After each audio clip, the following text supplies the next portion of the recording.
안녕하세요. 인생을 막 살다가도 일단 시작하고 노력하면 인생이 달라지고 성공을 할 수 있다고 하는데 과연 그게 진짜인지 제가 직접 확인해보고 싶어서 책을 읽으면서 스마트 스토어를 시작한 지 이제 갓 한 달 된 초보 유튜버 그레이드입니다. 지금 이 영상이 벌써 세 번째 영상인데요. 시작만 했을 뿐인데 진짜 뭔가 달라질 수 있는 걸까요? 이 영상을 촬영하는 시점으로 제 구독자분들이 무려 9분이나 되었어요. 진짜 아무것도 아닌 저를 응원해주시고 구독해주신 구독자분들 진심으로 감사드립니다. 여러분, 남들이 나를 어떻게 생각할까 두렵고 부끄러워서 아무것도 시작하지 못하고 망설이고 있지 않으신가요? 아니면 착한 사람 컴플렉스가 있어서 고민하고 있지 않으신가요? 오늘은 제가 그런 여러분들을 위해서 책 한 권을 소개해드리려고 가져왔습니다. 바로 시스템입니다.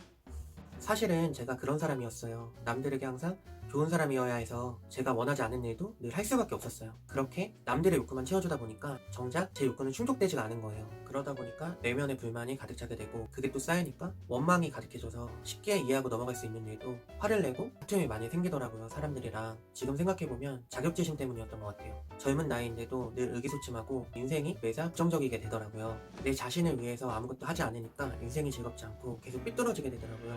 그러다 보니까 어차피 이번 생은 망했구나 하면서 그냥 사는 대로 막 살았던 것 같아요. 정말 악순환의 연속이었던 것 같습니다. 사실 저는 무언가 계속 도전해보고 싶은 생각이나 마음은 많은데 주위 시선이 의식돼서 제가 주체적으로 도전하거나 실행하지 못했던 것 같아요. 내가 열심히 했는데 만약에라도 실패하게 되면 정말 비웃음거리가 될 것 같았고 그러면 진짜 인생의 패배자가 되는 것 같았어요. 의기소침하고 내성적인 저의 성격상 분명히 실패를 하면 좀 큰 좌절과 깊은 자기연민에 빠져서 살 것만 같았거든요.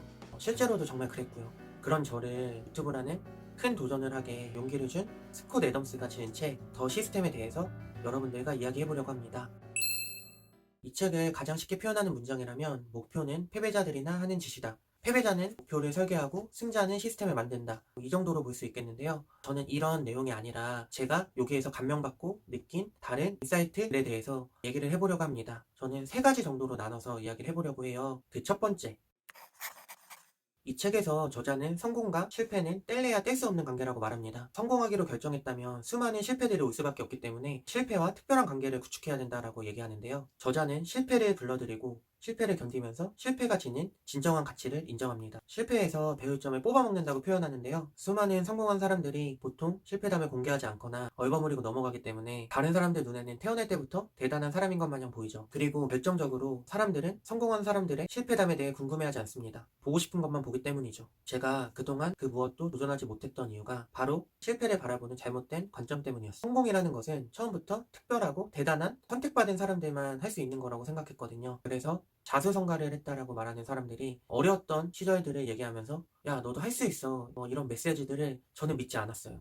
그들은 저보다 머리가 좋고 환경이 좋고 뭔가 특별하고 무언가가 있다라고 생각을 했어요. 이제는 저도 실패에 대해 제 친구 스콧 애덤스가 알려준 관점으로 바라보면서 실패와 특별한 관계를 구축해 보려고 합니다. 더 이상 실패를 두려움의 대상으로 바라보지 않고 친구처럼 여기며 저도 저의 실패 속에서 배울 점을 뽑아먹어 보려고요. 두 번째, 세상에 대한 기여도를 기준으로 보자면 이 세상에는 세 가지 유형의 사람이 있다라고 합니다. 첫 번째, 이기적인 사람. 두 번째, 멍청한 사람. 세 번째, 타인에게 짐이 되는 사람.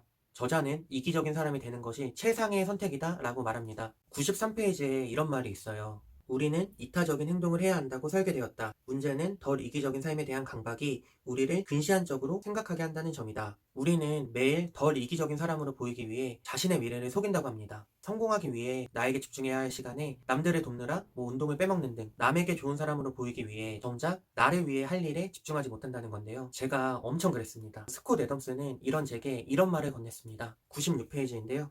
건강한 시각으로 바라본다면 이기심은 힘겹게 노력하는 당신에게 반드시 필요한 전략이다. 당신이 이기적인 목표를 밀고 나가고 그리고 목표를 달성한다면 그때 당신의 관심도 외부를 향하게 될 것이다. 나는 당신도 그 비범한 기분을 느끼게 되길 바란다. 이 말은 일단 개인적 욕구가 충족되면 자연스럽게 타인의 욕구를 충족해주고 싶은 마음과 에너지가 생겨서 이 모든 게 선순환이 된다는 얘기예요.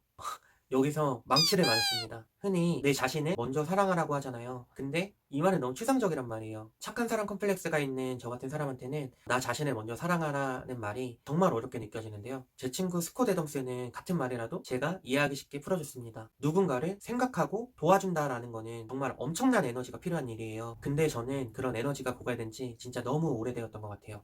어느 순간부터 내 자신은 충족되지 않아서 속은 텅 비어 있으니 이제 더 이상 타인에게 줄 에너지가 없는 것이죠. 주변 사람들에게 좋은 영향을 주지 못하는 제가 너무 한심하게 느껴졌고, 그게 또 자존감 감소로 이어지고 의기소침해지고 세상에 쓸모없는 사람처럼 느껴지고, 그게 쌓이면 괜히 또 폭발하고, 진짜 악순환의 반복이었습니다. 스콧 애덤스의 이야기를 통해 제가 지금껏 이해하지 못했던 제 마음을 돌아보게 되었습니다. 저는 한심한 인간이 아니라 그저 에너지가 텅 비어있던 사람이었을 뿐입니다. 이제 선순환으로 만들어 보려고 해요. 이렇게 유튜브를 촬영하는 것도 그중 하나입니다.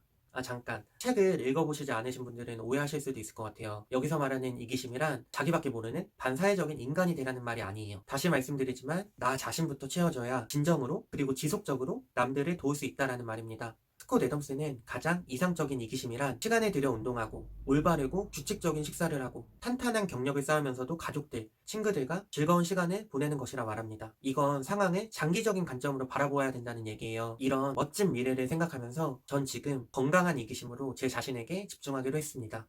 세 번째, 마지막으로 소개해드리고 싶은 인사이트는 수줍음 극복하기 비법입니다. 이건 정말 내성적인 저에게 필요했던 내용인데요. 저는 정말 어렸을 때부터 너무 소심하고 수줍음이 많은 사람이었어요. 그런 내성적인 성격이 무엇인가 도전하기에는 정말 큰 장벽이 너무나도 많았습니다. 이렇게 유튜브를 촬영하고 있는 이 순간에도 지금 너무나 많은 내면의 고민들이 있어요. 두려움이 있고요. 그렇지만 책의 내용을 곱씹으면서 수줍음을 이겨내고 있습니다. 스콧 애덤스는 인간이라면 누구나 엉망인 구석이 하나쯤을 가지고 있다라는 사실을 떠올리라고 얘기하는데요. 그리고 어느 누가 비교해도 자신이 가지고 있는 결함이 그리 크지 않다는 사실도 기억하라고 말합니다. 그렇게 생각하니까 신기하게도 한결 마음이 편안해지는 것 같아요. 그리고 수줍은 마음이 들 때 연기를 한다고 상상하라고 말합니다. 전 지금 미래에 성공한 저를 상상하면서 성공한 나를 연기하고 생각하고 유튜브를 하고 있습니다. 이건 정말 제게 많은 도움을 주는 비법 같아요. 그리고 애덤스는 근육을 단련하는 것처럼 자아도 꾸준한 노력으로 단련시키라고 얘기합니다. 다시 말해 부끄러움을 느낄 수밖에 없는 상황에 지속적으로 자신을 노출시키는 연습을 하다 보면 점차 그런 상황을 좀 더 쉽게 받아들이게 된다고 이야기하는데요. 그래서 제가 지금 유튜브를 하는 겁니다. 그리고 마지막에 이야기하죠. 성공은 자신감을 높여주고 자신감은 수줍음을 제압한다. 솔직히 자기는 본인이 꽤 유명한 데다 흥미로운 직업을 가졌다라는 사실을 깨달았을 때 수줍음이 완전히 사라졌다라고 합니다. 수줍음 극복하기가 성공으로 이끄는 기술이라고 소개를 해주거든요. 근데 성공을 해야 그 기술을 완전히 연마할 수 있다라고 얘기합니다. 미래에 성공한 저는 수줍음을 극복한 모습이겠죠? 그때까지 힘들지만 연기 열심히 해보려고요. 스콧 애덤스의 더 시스템은 이 외에도 정말로 많은 인사이트를 주는 책인데요. 여러분들도 꼭 읽어보시고 저처럼 스콧 애덤스와 친구가 되었으면 좋겠습니다. 마지막에 이런 구절이 있어요. 세상은 시간과 집중, 에너지를 넣고 핸들을 돌리는 슬롯 머신이다. 행운이 찾아올 때까지 핸들을 계속 잡아당겨라. 그동안 수많은 핑계와 자기 연민에 빠져 허비해버린 시간들이 너무나 많습니다. 저는 정말 많이 후회하고 있어요. 누군가 했던 말이 떠오르네요. 젊음이라는 것은 젊은이들에게 주기에는 너무나 아깝다고요. 아마도 그 가치를 모르고 흘려버리기 때문에 한 말 같은데 바로 저 같은 청년을 두고 한 말이겠죠?